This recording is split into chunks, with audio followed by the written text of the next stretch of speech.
Hi everybody! Today we're going to explore the phenomenon of length contraction in special relativity.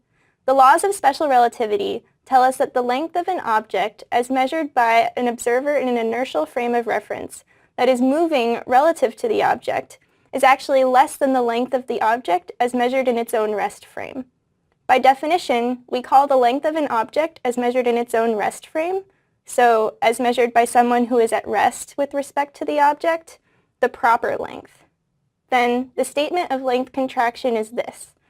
The length of an object as measured by an observer who sees the object going by with velocity v, which is what we'll call L, is equal to the proper length of the object divided by the relativistic gamma factor. Notice that gamma is always greater than or equal to 1.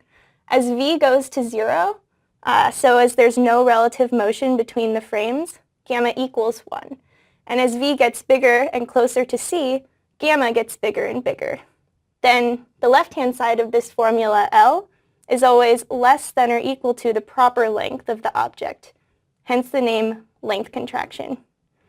Importantly, this formula only holds for components of the length along the direction of motion. Components of the length that are perpendicular to the direction of relative motion between the frames are unaffected. Let's see how this works in a problem. A rod of length L' moves with speed v along the horizontal direction. The rod makes an angle theta prime with respect to the x' axis, where the primed frame is the frame attached to the rod. What is the length of the rod as measured by a stationary observer? What is the angle it makes with respect to the x-axis according to a stationary observer? This problem involves two frames of reference. The rest frame of the rod, which the problem statement calls the primed frame, and the unprimed frame, in which a stationary observer sees the rod going by with velocity v. I've drawn these two frames here. We're given L', which is the length of the rod in its own rest frame, so the proper length of the rod, and we're told that the rod makes an angle theta prime with respect to the x' axis.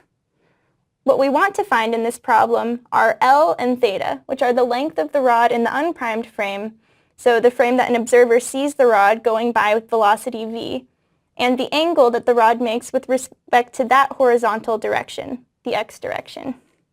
So we're given L', theta', and v, therefore gamma, and what we want to solve for are L and theta. Okay, so the rod is at an angle theta, which means it has components both along the direction of motion, which is the horizontal direction, and perpendicular to it. And only the component along the direction of motion will be length contracted. So the first thing to do is to decompose the lengths of the rod into components parallel to and perpendicular to the direction of motion. So here we'll call the component parallel to the y-axis Ly, and the component parallel to the x-axis, Lx. And similarly here, we'll make a right triangle and call this component Ly', and this component Lx'. We're going to need to use relationships between these variables that come from these right triangles, which I will write now. So in particular, Lx equals L cosine theta, Ly equals L sine theta, and then Pythagorean theorem for this right triangle is Lx squared plus Ly squared equals L squared, and exactly the same thing over here. Lx' equals L' cosine theta prime, Ly' equals L' sine theta prime, and Lx' squared plus Ly' squared equals L' squared. So the entire physical content of this problem is this. Only Lx gets length contracted with respect to the horizontal component of the proper length, Lx'. So I'll write that here. Lx equals Lx' over gamma. Meanwhile, observers in both frames measure the same vertical component to the length, Ly equals Ly'. And this is the main physical point of this problem. The rest of what we need to do is just solve for L and theta using all of these relations we've already written down. So let's do that. First, let's think about how to solve for L. To do that, we're going to plug these equations into the right-hand side of our length contraction equations there. And I'll leave the details of that algebra up to you. Then we're going to plug Lx squared plus Ly squared into the Pythagorean theorem here. And that will give us one formula for L only in terms of the knowns. So I leave that as an exercise to the viewer, or you can check the problem solutions for the algebra. The answer gives L equals L prime root 1 minus v squared over c squared cosine squared theta prime. Now, v is always less than c, and cosine squared is always between 0 and 1. So this whole factor multiplying L prime is always less than 1. So what we found is that the length L is always less than the proper length L prime, which is what you would expect. Next, we want to solve for theta.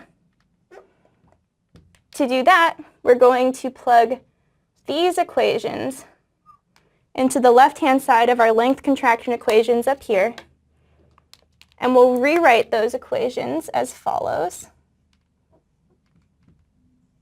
So first I'll write this one. That's L sine theta equals L prime sine theta prime. And L cosine theta equals L prime cosine theta prime over gamma. That's this first equation up here, where I plugged in some of these here. Next, if we divide these equations by each other, we'll get rid of L, and we'll just have one equation for theta in terms of the knowns. So with some manipulations, which again I'll leave as an exercise for the viewer and are in the problem solutions, we find the following answer, that theta is tangent inverse of gamma tangent of theta prime. And so here, since we already discussed that gamma is always greater than or equal to 1, this says that theta is greater than theta prime.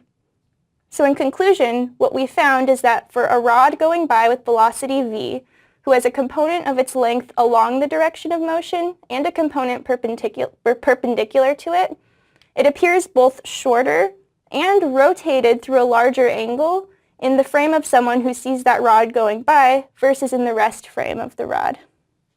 Okay, thank you for listening.